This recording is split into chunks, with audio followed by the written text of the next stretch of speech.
IBM Research and the RHÖN-KLINIKUM, a private hospital group in Germany, have announced a groundbreaking 12-month project to pilot a cognitive assistant based on IBM Watson at the Center for Undiagnosed and Rare Diseases, located at the University Hospital in Marburg.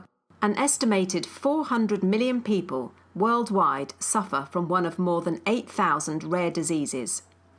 For those patients in Germany, they often turn to Dr. Jürgen Schäfer and his world-class team to look for clues in their medical history for a possible diagnosis, but it's becoming increasingly difficult due to all of the data.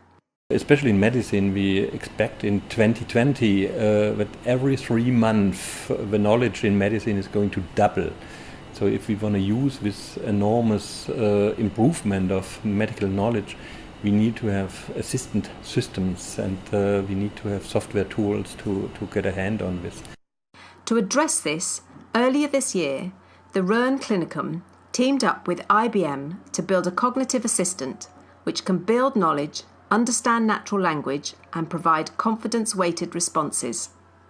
The assistant will also be able to extract relevant information from huge datasets and in various formats to discover new insights to make evidence-based decisions.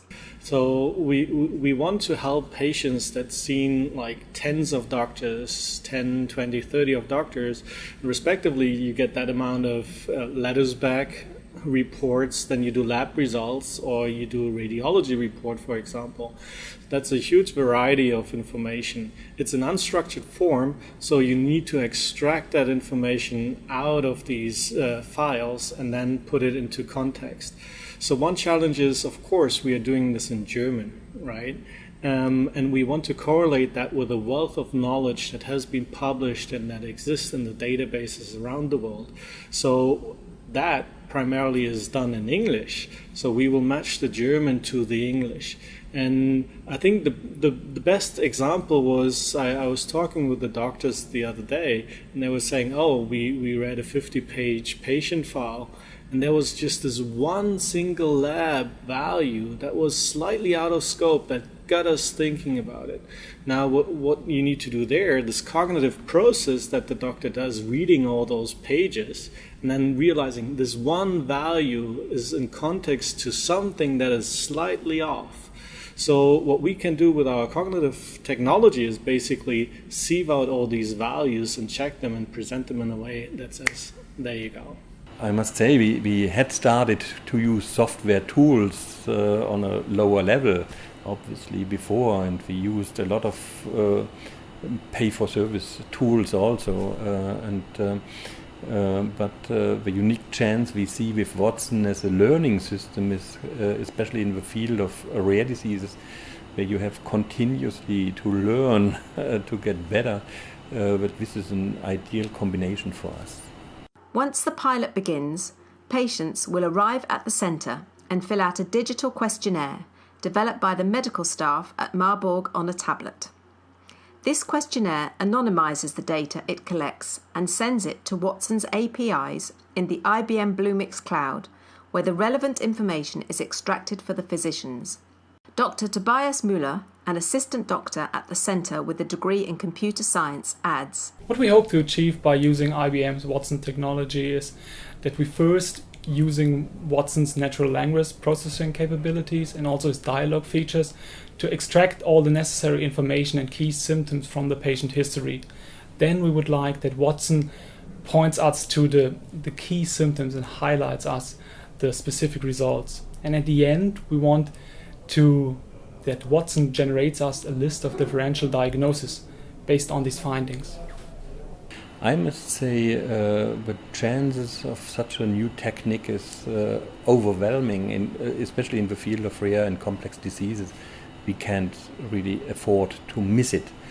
And to the people who see more trouble than hope in this development, I always compare it with development in air traffic. You know, if you get started with an airplane flying from Frankfurt to New York, and just imagine for a second the captain would announce to the passengers, in order to improve the confidence in your captain, I turn off the computer on board.